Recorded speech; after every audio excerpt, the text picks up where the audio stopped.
네, 다음, 자, 11번 문제부터 다시 보도록 하겠습니다. 네, 다음 수진이가 역사 수업 시간. 아, 자꾸 수진이 계속 나오네. 이 문제 쓸 때, 무슨, 출제자의 딸들 중에 수진이라는 사람이 있나봐요. 그래서 개인적으로 수진이라는 이름 되게 좋아합니다. 네, 어쨌거나, 자, 가이드라운 설명으로, 자, 적절한 것을 고르는 문제네요.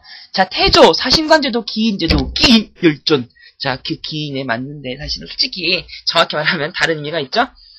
사실인데 솔직히 사신관 기 몰라도 돼요. 자, 우리 광종이라는 마음은 되게 중요하게 배웠을 겁니다. 광종. 자, 빨간색으로 동그라미 별표 하나 칩니다. 광종. 자, 우리 한마디로 설명할 수 있죠. 광종의 정책 뭐라 그런다고요? 예, 필기합니다. 왕권을 강화한다. 자, 아마 중학교 2학년 학생들은 구로중학교나 공로중학교 두 학생들 다 제대로 배웠을 거예요. 아마 한천중학교도 확실히 제대로 배웠죠. 왜? 광종은 왕건의 아들이란 말이야. 그 아들들, 왕건이 너무너무 이제 그동안 싸운 사람들이, 이제 그동안 아들이 자식도 너무 많으니까 서로 형제간에 이렇게 왕이 갈등을 하면서 나중에 이제 서로 이제 치고받고 싸우니까 왕권 안정화시키기 위해서 왕권을 강화한 노력이죠. 그래서 각 지방의 호족들의 이제 노비를 풀어주고 또 새로운 관리를 뽑아가지고 장의 왕을 도와줄 수 있을 만한 관리를 뽑기 위한 과거들을 실시했었죠. 몇 번? 너무너무 쉬운 문제네요. 선생님 설명 다 해줬네요. 기역과 리을. 몇 번? 2번. 자, 니은, 디귿. 물론, 크게 먼 내용은 아닌데, 직접적으로 관련있지는 않아요. 그래서 사실 답이 안 되는 겁니다. 자, 물론 솔직히 디귿도 과거제도라고 하나만 나오면 맞을 수는 있어요. 근데, 공통적인 목적. 두 가지. 노비왕권법, 과거제도. 또, 사신관 제도와 기인제도 네 가지를 정확하게 이걸 일치시키려면은 사실은 기역과 리을이 나와야 됩니다. 알았죠? 솔직히 사신관 제도 가지고 왕권 강화를 한다. 글쎄, 항상 그렇게 정확히 이렇게 스트레이트로 다이렉트로 원하는 답이라고 좀 보기 어려운데 하여튼 출제자 의도가 어떤 건지 알았죠? 자, 그 다음에 12번 문제 볼게요. 자, 12번. 두 사람의 대화에서 가이드라는 적절한 고려의 제도는 자, 임금은 백성을 짓지마다 찾아가 날마다 돌보는 것이 아닙니다. 자, 그럼 어찌어찌 하면은 내가 각 나라, 내 나라의 사람들 내가 어떻게 보고 어떻게 알 수 있는데 우리 마을에 누구는 잘 살고 누구 못 살고 누구 힘들어하고 어떻게 알 수 있을까? 자, 그랬더니 신하하는 말. 아니, 뭘 걱정하시오. 자, 왕의 말을 잘 듣는, 당신의 말을 잘 듣는 수령, 사또를 각 마을에 파견해가지고 보살피게 하소서. 그러니까 하는 말이 임금이 이응! 그러는 거죠, 이응. 자, 우리 이런 적 있었어요. 언제? 여기서 말하는 임금은 누구입니까? 임금. 자, 고려의 성종이에요. 맞아, 앞으로 이제 선생님이 왕 쓸 때 어느 나라에 누군지 좀 구분해야겠다. 솔직히 성종이라는 왕은 조선시대 성종도 있었지, 경국대전. 근데 고려 성종도 전혀 인기 있는데 전혀 다른 임금이기 때문에. 자, 이렇게 나라 이름도 표시해주도록 해주세요. 고려시대에 있었던 성종입니다. 임금님 누구, 그 다음 신하 누구? 여기서 하는 신하는 최승로예요. 자, 최승로 말했던 거 기억납니까? 성종한테 뭐라 그랬어? 고려는 불교의 국가 나라임에도 불구하고 정치는 유교적인 이념으로 정치를 하자라고 말했던 권했던 사람이죠. 시무 28조 말한 사람이에요. 그쵸? 기억나죠? 자, 근데 자, 마지막에 또 임금니의 말, 성종했던 말, 이응! 내 말을 잘 듣는 고세, 12곳에 12마을의 중유와 12목에 파견하겠다. 지방관을 파견하겠다. 이런 말이죠. 12목, 12목의 지방관을 파견하겠다. 몇 번? 2번. 네, 어려운 문제 아니었고요. 네, 솔직히 선생님이 하나 설명할게요. 자, 5번 3사란 말 있죠? 3사란 말은 솔직히 여기 적혀있는 말은 이게 고려시대의 3사예요. 우리 조선시대 3사는 너무너무 중요한 거 알죠? 사헌부, 사건호, 홍문관, 3사를 말하는 거긴 한데 여기서 3사는 3, 4예요. 자, 3, 4 이건 뭐냐면 3, 4 숫자. 자, 우리 숫자 가지고 장난하는 거 어디? 회계라 그래서 수학 시간에 많이 계산하는 거죠. 사실은 고려시대에 돈을 관리했던 곳은 회계의 일을 봤던 그 부서 이름을 우리가 3사라고 했었습니다. 고려시대에 있었던 또 다른 부서 이름이에요. 조선에 있었던 사헌부, 사관원, 홍문관과 전혀 다른 이름이기 때문에 헷갈리지 않도록 알아주면 좋을 것 같아요. 물론 잘 나오는 이름은 아닙니다. 나머지 말들을 알고 있죠? 전시과, 전지와 시지라 그래가지고 고려시대에 있었던 땅 주는 제도. 국자감은 거꾸로 선생님 발음하랬죠? 국자감 반대로 하면 3번에 뭐라 그런다?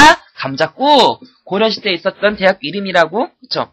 자, 그 다음에 도병마사. 고려시대에 있었던 굉장히 중대한 중대사를 논의했던 회의기구, 도병마사라 그랬다고요. 자, 14번입니다. 자, 다음의 재료에 사료해서 빈칸에 들어간 적절한 기구를 고르시오. 자, 이 문제 되게 어려워. 여공패설? 네, 거의 본 적 없는 질문일 텐데, 자, 최충원이란 말 나와도 이게 네 번째 줄에 최충원이라는 사람이 나왔는데, 그래서 솔직히 최충원 되게 고민될 거예요. 왜? 답이 교전도감이 아니거든. 자, 문제 몇 번일까? 많이 틀렸을 텐데, 자, 첫 번째 줄에 밑줄을 쫙 칩니다. 벼슬을 내릴 후보자를 자기 당파에 속하는 자를 추천하는 문안. 자기 말을 잘 듣는 사람을 뽑겠다고. 그런 적 있었죠? 그런 기구 딱 하나 있었어요. 무슨 기구? 4번에 있는 바로 정방이라는 기구예요. 자, 어떤 있었냐면은, 저 최충원의 아들이었던 최우가 자신의 말 잘 듣는 사람들을 좀, 이렇게 자기 말 듣는 일파들을 좀 이렇게 뽑아서 자기 밑으로 좀 부하 쓰려고 정방이라는 기구에서 각 쓸만한 신하들을 이렇게 막 이렇게 내세운 겁니다. 자, 그 정방은 최씨 일파가 만들어진 행정기구, 인사행정기구예요. 알았죠? 자, 여기 있는 방 시리즈들 정리 이번 다시 한번 똑하도록 할게요. 솔직히 우리 시험 때 엄청 외울 건데, 솔직히 뭐 한두 번 하다 보면 또 계속 외워질 거 아니야. 한 번만 더 다시 정리합니다. 중방은 뭐냐면 중방은 자, 무신정권 시작에 있었던 최초의 기구예요.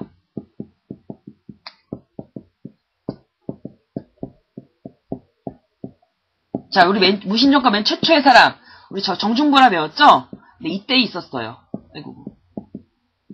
솔직히 정중부 앞에 이의방이라는 사람이 하나 있거든?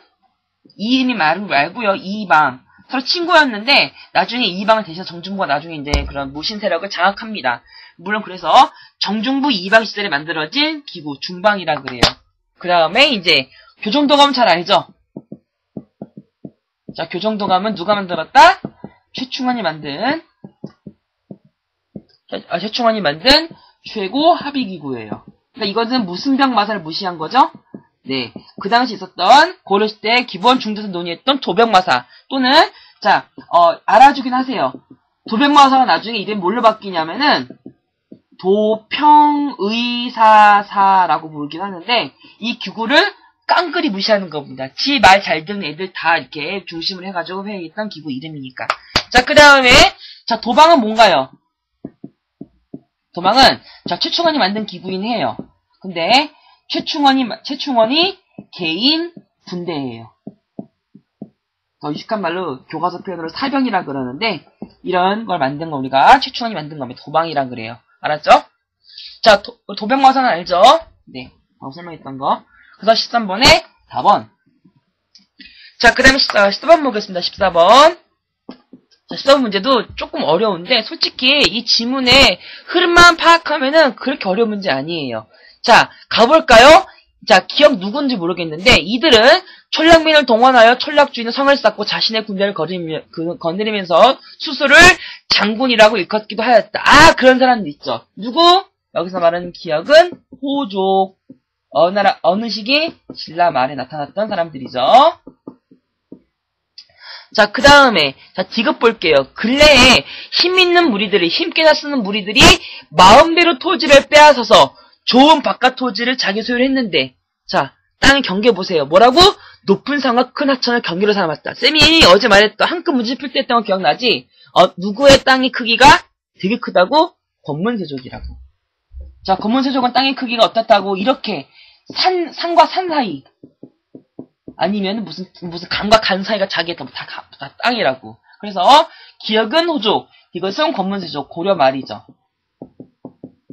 자, 이거 말면 돼요. 자, 같이 1번 볼까요? 자, 가는 신라 말, 나는 고려 말을 홀라는 사이의 모습이다. 정확히 맞는 말이죠.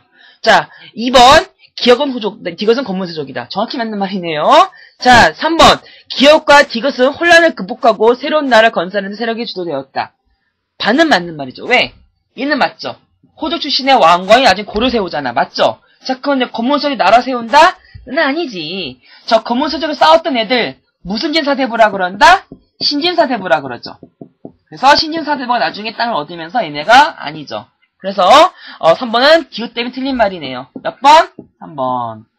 자, 14번에 이렇게 호족 세력이 니은 보면 직접 다스리면서 관리를 두었다라는 것은 어쨌든 호족이 독자적으로 지네가 땅에서는 지가 짱이라는 것을 알 수 있다. 그래서 중앙정부 신라로부터 방기되었음을 의미한다. 맞는 말이에요. 자, 그 다음에 저 권문세족은 불법적인 방법으로 마음대로 토지를 빼앗아서 전시과를 무시하고 마음대로 땅을 뺏어가지고 엄청나게 대농장 형태를 가졌다는 거 알고 있죠? 국가를 좀 더 어렵게 했다는 말. 자, 그래서 14번은 3번입니다.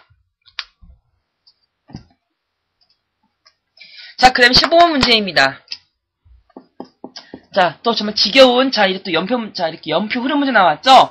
항상 이 문제, 솔직히, 조금 들어본 말이라도 나오면은, 조금 감잡을 수 있는 문제가 나오면 되게 쉽게 풀어요. 왜 그러냐면, 자, 보세요. 자, 묘청, 대위기, 건국. 뭐 말하는 건데? 묘청 나왔으니 뭐? 묘청이 주장했던 서경, 평양 이상하기 운동. 서경, 천도 운동이라 그러죠. 저건 언제 있는 일이야, 이거? 일단은, 자, 무신정권 이전이겠죠. 왜냐면 얘네들은 문벌개족이 하나니까. 자, 규조대첩과 문벌개족 사인. 무신정권 사인 몇 번? 나이 들어가야지. 기억 풀렸네요. 자, 나볼까요? 삼국사기 출간한 적이 있었어요. 언제? 이게 바로, 자, 삼국사기 쓴 사람 누구? 그 유명한 썩은 김부식. 자, 문벌개족 맞죠? 같은 시기죠. 맞네요. 그래서 니은 맞는 말. 자, 그 다음에 디귿 볼까요? 사측민이 저항운동한 적이 있었죠. 대표적인 사람이 누구? 무슨 망이망소위, 만적. 근데 이 문제 보세요. 저항운동이 활발한 것이 아니라 잠잠했다. 그런 적 없어요. 디귿은 억지로 끼어만든 붙이는 것 같아요. 절대 그런 게 아니고요. 리을 해외 소식. 충선왕이 망건당 싸움이다. 문제 어렵다. 네, 엉뚱 충선왕은 다 충자들하는 왕이니까 그냥 이렇게 알아주면 됩니다. 리을 라식이 맞아요. 리을 몇 번? 4번. 자, 그 다음에 16번입니다. 16번. 사실 되게 유명한 시인데요. 어떤 시냐면 잠깐 설명을 해드릴게요. 이런 들었더리, 저런 들었더리. 예를 들어서 정수가 게임을 하고 있는데, 예를 들어서 배럭에서 마린을 뽑으면 어떠하리, 파이브에서 뽑으면 어떠하리, 아니면 무슨 매드를 뽑으면 어떠하리, 아니면 말만 따라서, 동맹국 다른 나라 땅이, 빼앗긴다 어떠하리. 어쨌든 나는, 내 멋대로 살 거야. 어쨌든 100년 만은 열심히 영원히 살 거다. 내 말 따라라! 누구한테 그랬을까? 자, 가는요, 이방원이 쓴 시예요. 우리 이방원 누구죠? 네, 조선의 세 번째 왕 태종 이방원 알죠? 이방원이 쓴 시예요. 시 이름이 뭐라 그러냐면은, 하여가라 그래요. 네, 서태지와 아이들이란 이제 노래에서도 하여가 있죠. 자, 이거에 대한 답가입니다. 이거에 대해서 이방원이 이렇게 노래 부르니까 이렇게 대답했어요. 누가 불렀냐면은, 내 몸이 100번 죽고 1000번 죽어도, 역시 그렇다 하더라도, 우리 고려 세 번째 줄에 있는 님 향한 일편단심이야. 고려를 향한 충성심은 절대 나는, 없어질 줄이 있으랴. 안 어쩌겠다. 그래서, 네가 아무리 나한테 새로운 나라 세우자고, 고려 무너뜨리고 새로운 나라 세우자는 절대 나는 꼬임에 안 넘어갈 거야. 라고 말했던 그런 단호한 마음을 표현했던, 성몽주. 자, 시 이름 뭐라 그런다? 나는 단념했어 내 마음을 절대 고려 충성하기로. 이런 시예요. 단심가. 따라서 정몽주 무슨 진사대부? 신진사대부이긴 해요. 자, 근데 나중에 고려 세우는데 도와준다 안 도와준다? 안 도와준다. 그래서 온건파라 그래요. 반대로 이방원은 어떤 세력이었습니까? 아버지였던 이성기를 도왔던 신흥무인 세력. 물론 신흥무인 세력 중에서도 최영 같은 최빵 같은 장군은 온건파에 속하지만 어쨌든 신흥무인 세력은 대부분이 혁명파라고 해요. 혁명파. 나라를 새롭게 뭔가 세워가지고 새로운 나라 조선 세우자 했던 그런 세력이었죠. 자, 이 말 고르는 몇 번? 잘못 이해 학생은 2번입니다. 자, 나는 신진사대부로서 맞죠? 근데 신흥무인 세력과 연합을 하지 않았죠. 밑줄 치세요. 신흥무인 세력과 연합하지 않았다라는 밑줄. 자, 이것은 온건파가 아니라 혁명파와 연합했기 때문에 16번에 2번은 틀린 말이 되겠습니다. 나머지 가는 신흥무인 세력으로 조선 건국의 주요 세력이 되었다. 맞죠? 자, 혁명파 세력 신흥무인 세력은 명나라에 대항하여 노동정벌을 하는 것을 반대하였다. 그새 일어난 것이 위화도 유턴이었죠. 나는 고려의 검은세력에 대항하여 개혁을 추진한 세력이었다. 맞긴 맞죠. 그 다음에 과한 유교적인 사상병을 가지고 있었다. 맞아요. 성리학 때문이죠. 자, 그래서 몇 번? 16번에 2번. 다음 17번부터는 다음 동영상에서 설명하도록 하겠습니다.